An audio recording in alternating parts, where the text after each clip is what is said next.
Hello everyone, I welcome you all on my YouTube channel MindSpark, an educational channel। जैसा कि मैंने आपको पहले भी इन्फॉर्म किया था इंट्रोडक्टरी वीडियो में कि ये चैनल में मैं एप्टीट्यूड और कोडिंग से रिलेटेड पोस्ट डालूंगा, वीडियोस डालूंगा। तो ये मेरा पहला प्लेलिस्ट होने जा रहा है जो कि एप्टीट्यूड को डेडिकेटेड होगा। ये वीडियो में हम क्या क्या टॉपिक्स कवर करने वाले हैं और क्या मैं आपको इजी स्टेप्स बताऊँगा जिसको आप फॉलो करके ईजिली क्वेश्चंस को सॉल्व कर पाएंगे।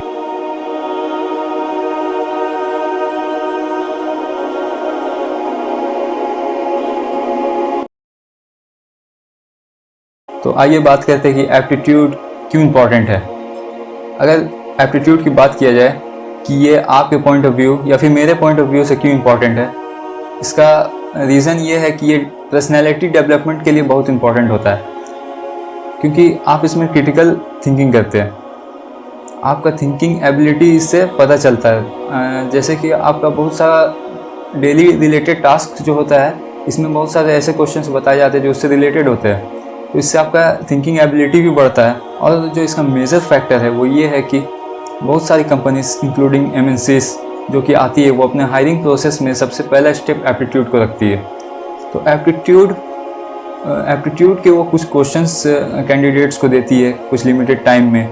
तो उनमें वो एग्ज़ाम में उन्हें वो क्वेश्चंस को सॉल्व करके कट ऑफ को पार करना पड़ता है। अगर वो कट ऑफ को पार करते हैं तो ही वो नेक्स्ट राउंड के लिए एलिजिबल होते हैं। तो ये एक मेजर फैक्टर हो जाता है। अब एप्टीट्यूड में बहुत सारे पार्ट्स आते हैं, जैसे कि क्वांटिटेटिव हो गया। क्वांटिटेटिव में आपका न्यूमेरिकल बेस्ड क्वेश्चन होता है। फॉर एग्जांपल आपका टॉपिक्स हो सकता है रेशियो एंड प्रोपोर्शन, परसेंटेज, और भी बहुत सारे जैसे time, distance and speed, work and wages, इस तरह का क्वेश्चन आ सकता है जो आपको कैलकुलेशन बेस्ड होगा। और जो दूसरा टाइप का होता है वो होता है लॉजिकल रीजनिंग। हमारा पहला टॉपिक होगा डायरेक्शनल सेंस। तो डायरेक्शनल सेंस क्या होता है, इसमें समझ लीजिए आपको इस तरह से क्वेश्चन दिया जा सकता है। आप अभी नॉर्थ फेस करके खड़े हुए, अगर आप यहाँ से 90 डिग्री राइट टर्न लेते हैं तो अभी आप कौन से डायरेक्शन को फेस करेंगे, ये आपसे पूछा जा सकता है। तो आप अगर दिमाग लगा के सोचें तो अगर 90 डिग्री आप राइट टर्न कर रहे हैं तो अब आप ईस्ट को फेस कर रहे होंगे। अगर आपको फिर बोला जाए कि आप वहाँ ईस्ट से फिर 90 डिग्री राइट टर्न कर रहे हैं तो अब आप कौन से डायरेक्शन को फेस कर रहे होंगे। तो अब आप अगर फिर से सोचें तो अब आप साउथ डायरेक्शन को फेस कर रहे होंगे। अगर आपसे फिर कहा जाए कि 180 डिग्री आप राइट टर्न कर रहे हैं, तो अगर आप 180 डिग्री साउथ से टर्न करिएगा राइट, तो आप वापस से अपने नॉर्मल डायरेक्शन में आ जाइएगा जो कि नॉर्थ होगा।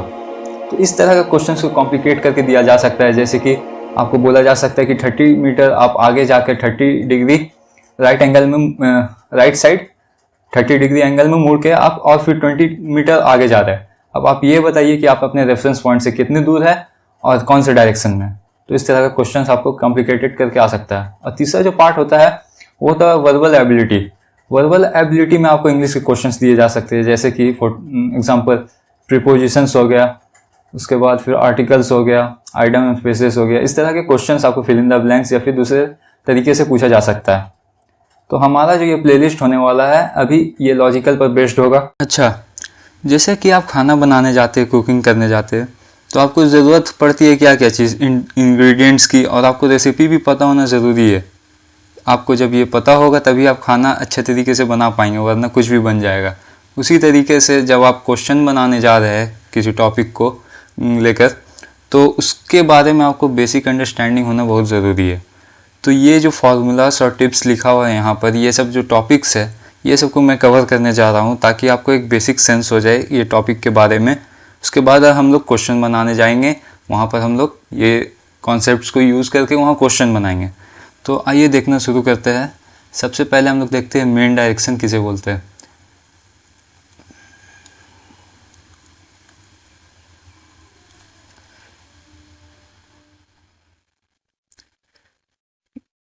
ये देखिए, जो दो डायरेक्शंस है इसको यूजुअली हम लोग बोलते हैं मेन डायरेक्शंस। तो सबसे ऊपर में जो होता है उसको आप नॉर्थ लेकर चलिएगा, कहीं भी ड्रॉ करिएगा, ऊपर में हमेशा नॉर्थ रखिएगा, और नीचे में उसके जस्ट ऑपोजिट में आ जाएगा साउथ, राइट साइड में आ जाएगा आपका ईस्ट, और लेफ्ट साइड में आपका होगा वेस्ट। तो ये एक मेन डायरेक्शंस हो गया जो कि आप सभी को पता होगा, बस रिवीजन के लिए मैं आपको फिर से बता रहा हूँ। अब ये हमने देख लिया। अब हम सब डायरेक्शंस देखते हैं, ठीक है। सब डायरेक्शंस किसे बोलते हैं? सब डायरेक्शंस हम लोग बोलते हैं, देखिए हमने अब सब डायरेक्शंस के लिए ये कलर यूज़ किया है।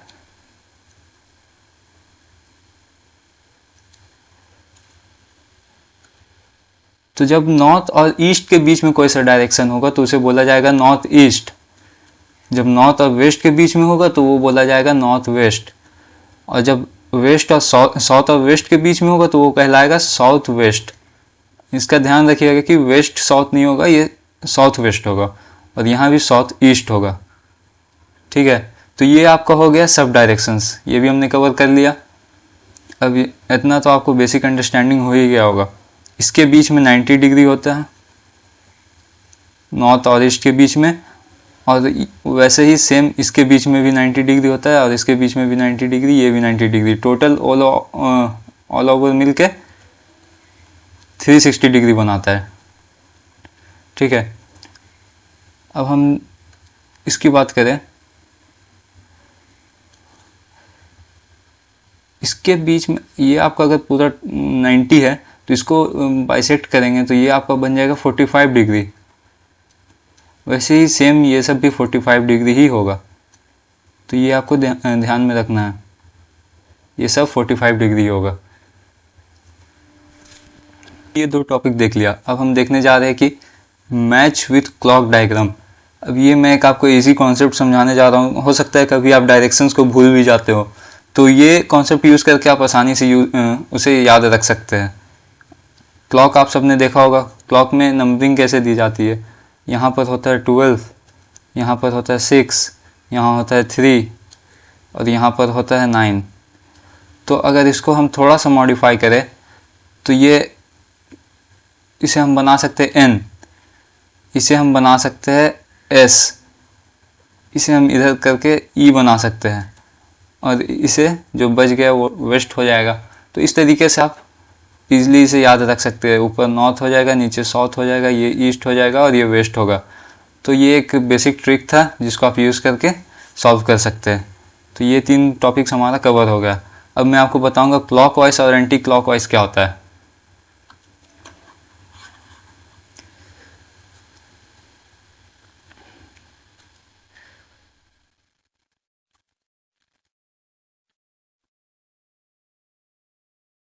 ये हमारा एक क्लॉक हो गया, ये हमारा एक क्लॉक हो गया, और इसमें नंबरिंग किस तरह से होती है।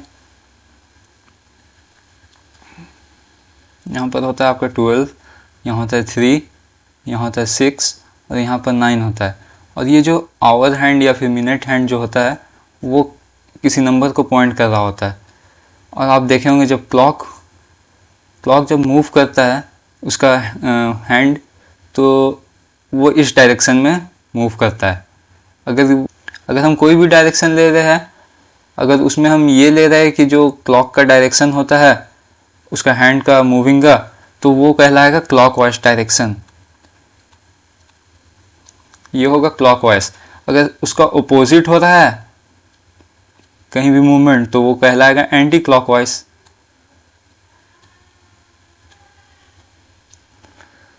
तो ये हमारा क्लॉकवाइज और एंटी क्लॉकवाइज कवर हो गया। अब मैं बताऊंगा आपको लेफ्ट टर्न और लेफ्ट राइट। जब हम नॉर्थ फेस के खड़े होंगे तो कौन सा हमारा लेफ्ट होगा, कौन सा राइट होगा। जब साउथ फेस करके खड़े होंगे तब कौन सा हमारा लेफ्ट होगा, कौन सा राइट होगा। तो आइए जल्दी से इसको भी कवर कर लेते हैं।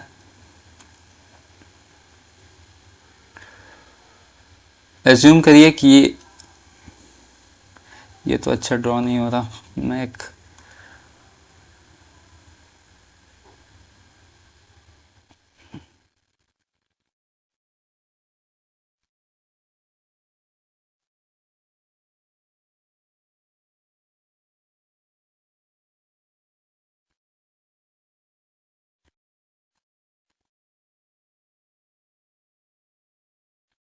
एज्यूम करिए कि ये नॉर्थ है, ठीक है, और ये साउथ है। तब यहाँ पर भी साउथ होगा, यहाँ पर भी नॉर्थ होगा।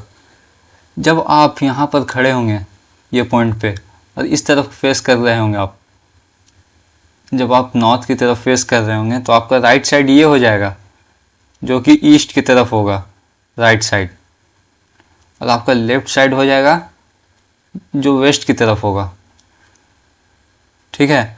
और जब आप ये देखिएगा, आप साउथ की तरफ फेस करके खड़े हुए हैं, तब यहाँ पर आपका मामला बिल्कुल उल्टा हो जाएगा। आप जब राइट साइड देखिएगा, सॉरी, ये आपका लेफ्ट साइड हो जाएगा, और लेफ्ट साइड में आपका ईस्ट आ जाएगा और राइट साइड में आपका वेस्ट आ जाएगा।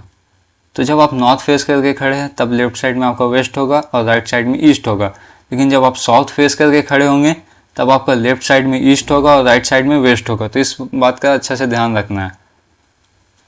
अब हमारा ये सब टॉपिक्स कंप्लीट हो गया। अब हमारा बच गया है ये सन राइज और सन ईस्ट। तो आप सबको पता है कि सन कहाँ से राइज करता है, ईस्ट से राइज करता है, ठीक है, और ये जाता है वेस्ट की तरफ, सनसेट होता है, ठीक है। तो ये इसका डायरेक्शन हो गया। तो जब आप नॉर्थ फेस करके खड़े होंगे तब आपका राइट साइड से ये निकलेगा सूरज और लेफ्ट साइड में जाके डूबेगा। वही जब आप साउथ फेस करके खड़े होंगे तो आपका लेफ्ट साइड से सूरज निकलेगा, क्योंकि यहाँ पर आपका राइट साइड से निकल रहा था, यहाँ पर लेफ्ट साइड से निकलेगा, क्योंकि आप अपोजिट डायरेक्शन में होंगे, और ये जाएगा वेस्ट की तरफ जाके ये सेट होगा सन। तो इस बात का आपको ध्यान रखना है, क्योंकि जब भी आपका साइन कन्वेंशन चेंज होगा तो आपको ये ख्याल रखना है कि आप उसे उल्टा ना कर दें, इसलिए आपको ये दिमाग में रखना ज़रूरी है। तो टॉपिक्स और टिप्स में ये सब था। अब हम आगे चलकर क्वेश्चन को सॉल्व करेंगे। मैं आपको इंट्रोड्यूस करवा दूँ कि हम किस तरीके से क्वेश्चन करेंगे। सबसे पहले हम बेसिक्स क्वेश्चंस को कवर करेंगे, उसके बाद हम इंटरमीडिएट क्वेश्चंस को कवर करेंगे, उसके बाद एडवांस क्वेश्चंस को कवर करेंगे। तो ये क्वेश्चन हो जाने के बाद आप मैक्सिमम ऑफ द प्रॉब्लम्स जो रिलेटेड होंगे डायरेक्शन सेंस से वो आप सॉल्व कर पाएंगे। तो हमारा ये मोटिव है कि हम तीनों को अलग अलग देखें, एक साथ सब क्वेश्चंस को मिलाए नहीं, बल्कि जब पहले हम बेसिक्स कवर कर लेंगे, उसके बाद इंटरमीडिएट देखेंगे, फिर एडवांस देखेंगे। तो आइए बेसिक से शुरू करते हैं। तो हमारा पहला क्वेश्चन है, A man starts from his home and walks 10 meters towards the north. He then turns right and walks 5 meters. Then turns right again and walks 10 meters. In which direction is he now from his starting point? ये बहुत easy question है।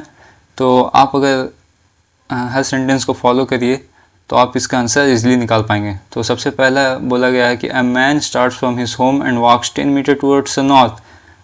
हमेशा आप याद रखिए कि sign convention को ऊपर में नॉर्थ रखना है, इसको नॉर्थ रखना है, ठीक है। तो आप समझ के चलिए कि ये 10 मीटर अपने घर से नॉर्थ की डायरेक्शन में मूव किया, अभी वो यहाँ पर होगा जो कि नॉर्थ के डायरेक्शन में। अब है कि he then turns right and walks 5 metres. अब यहाँ से वो राइट टर्न किया, तो यहाँ से उसका राइट कौन सा साइड होगा, ये साइड राइट होगा और ये साइड लेफ्ट होगा। तो राइट साइड टर्न किया और चला कितना, 5 metre. Then turns right again and walks 10 metre. अब यहाँ से वो फिर से राइट टर्न किया, तो राइट टर्न उसका किस साइड होगा, इस साइड उसका राइट होगा और ये साइड उसका लेफ्ट होगा। तो राइट साइड मुड़ के ये गया 10 मीटर। तो ये अब यहाँ पहुँच गया। अब पूछ रहा है कि in which direction is he now from his starting point. तो ये इधर फेस कर रहा है, इसका मतलब आंसर ये नहीं होगा कि ये साउथ हो जाएगा। क्वेश्चन में पूछा गया कि in which direction is he now from his starting point, वो स्टार्टिंग पॉइंट से किस डायरेक्शन में है। तो उसका स्टार्टिंग पॉइंट तो ये था, तो इससे वो ईस्ट डायरेक्शन में आ गया है। ये डायरेक्शन जो है वो ईस्ट को फेस कर रहा है, तो इसका आंसर होगा ईस्ट। ईस्ट इसका आंसर होगा।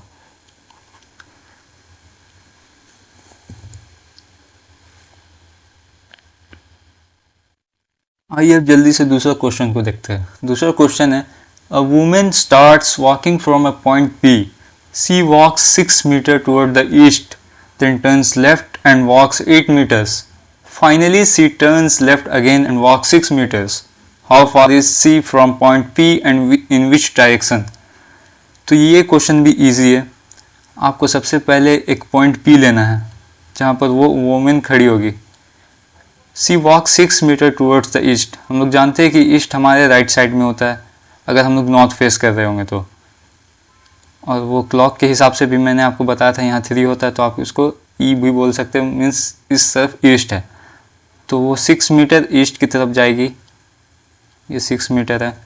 Then turns left and walks 8 metre.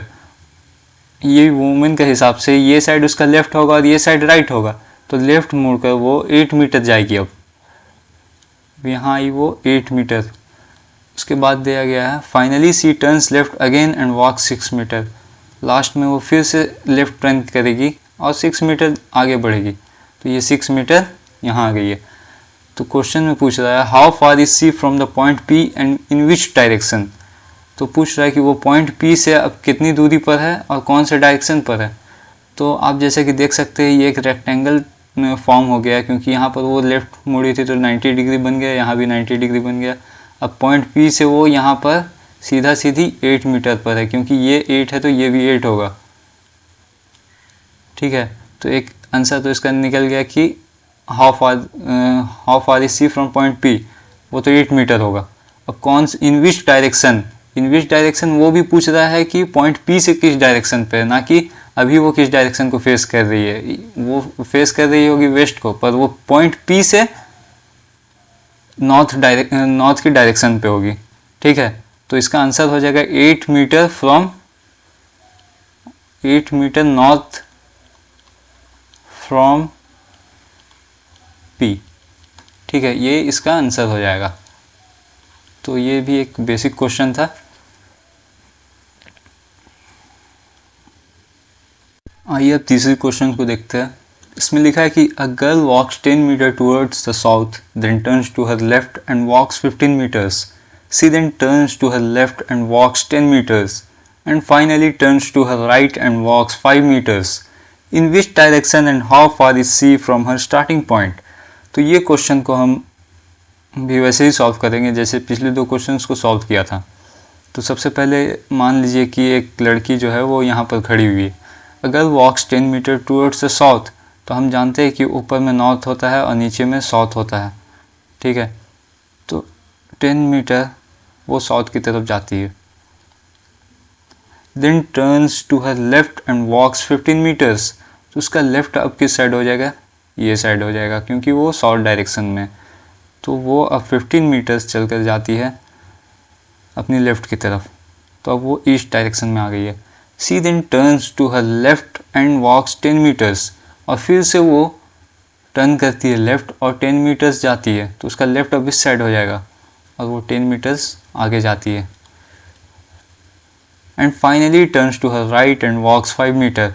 अब वो फाइनली क्या करती है, राइट टर्न करती है। अब उसका राइट कौन सा हो जाएगा, क्योंकि वो नॉर्थ को फेस करती है तो उसका राइट ये साइड हो जाएगा, जो कि 5 मीटर आगे है, वो वॉक करके जा रही है।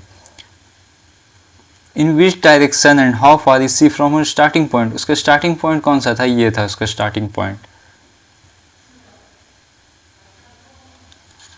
उसका स्टार्टिंग पॉइंट था ये वाला, ठीक है। In which direction and how far is C from her starting point. तो वो कौन से डायरेक्शन में हो गया अपने स्टार्टिंग पॉइंट को रेफरेंस में लेते हुए। तो ये डायरेक्शन उसका है और वो लड़की अब यहाँ पर है, तो ये डायरेक्शन आपका बन रहा है ईस्ट। और कितनी डिस्टेंस पे है, तो ये आप देखिए ये 15 मीटर था और ये आपका 5 मीटर था, तो दोनों को अगर ऐड करिएगा तो आपका आ जाएगा 20 मीटर। तो हम आंसर में बोल सकते हैं 20 metre east from starting point. तो ये आंसर हो गया। तो हमने 3 क्वेश्चंस को कवर किया बेसिक्स में। तो ये वीडियो का पहला पार्ट था और अब हम सेकंड पार्ट में देखने जा रहे हैं इंटरमीडिएट और एडवांस क्वेश्चंस। तो बने रहिए मेरे साथ, हम आगे चलकर एडवांस और इंटरमीडिएट क्वेश्चंस को सॉल्व करेंगे। Thank you.